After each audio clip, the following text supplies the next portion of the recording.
बुद्ध अपने शिष्यों को दे रहे थे उपदेश, तभी एक व्यक्ति को बुद्ध की बातें अच्छी नहीं लगीं।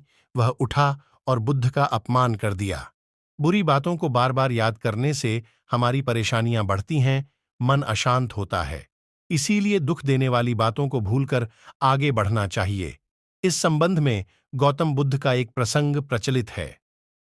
गौतम बुद्ध अलग अलग क्षेत्रों में भ्रमण करते और अपने शिष्यों को उपदेश देते थे। एक गांव में वे उपदेश दे रहे थे। बुद्ध ने कहा कि क्रोध ऐसी अग्नि है जिसमें क्रोध करने वाला खुद भी जलता है और दूसरों को भी जलाता है। बुद्ध के प्रवचन सुनने के लिए बड़ी संख्या में लोग वहां बैठे थे।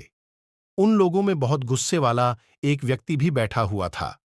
उसे ये बातें पसंद नहीं आई। वह अचानक उठा और बोलने लगा कि बुद्ध, तुम पाखंडी हो। बद्धी बड़ी बातें करना ही तुम्हारा काम है। तुम लोगों को भ्रमित कर रहे हो। तुम्हारी ये बातें आज कोई मायने नहीं रखती हैं। व्यक्ति लगातार बुद्ध को अपमानजनक बातें सुना रहा था।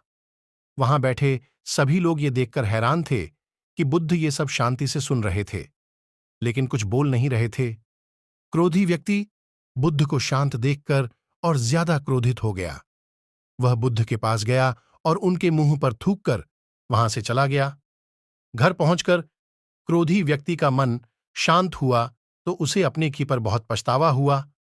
वह बुद्ध से क्षमा मांगने पहुंचा, लेकिन उस गांव से बुद्ध पड़ोस के गांव के लिए निकल चुके थे। वह व्यक्ति बुद्ध को खोजते हुए दूसरे गांव में पहुंच गया। वहां व्यक्ति को जैसे ही बुद्ध दिखाई दिए, वह उनके चरणों में गिर गया और क्षमा मांगने लगा। बुद्ध ने उस व्यक्ति से पूछा, तुम कौन हो और क्षमा क्यों मांग रहे हो? उस व्यक्ति ने कहा, क्या आप भूल गए? मैंने कल आपके साथ बुरा व्यवहार किया था, आपका अपमान किया था।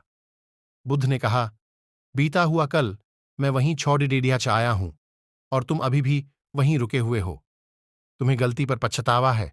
तुमने पश्चाताप कर लिया। अब तुम निष्पाप हो गए हो।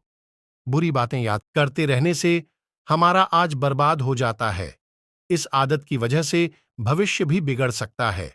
इसीलिए बीते हुए कल की बातों को भूलकर आगे बढ़ना चाहिए।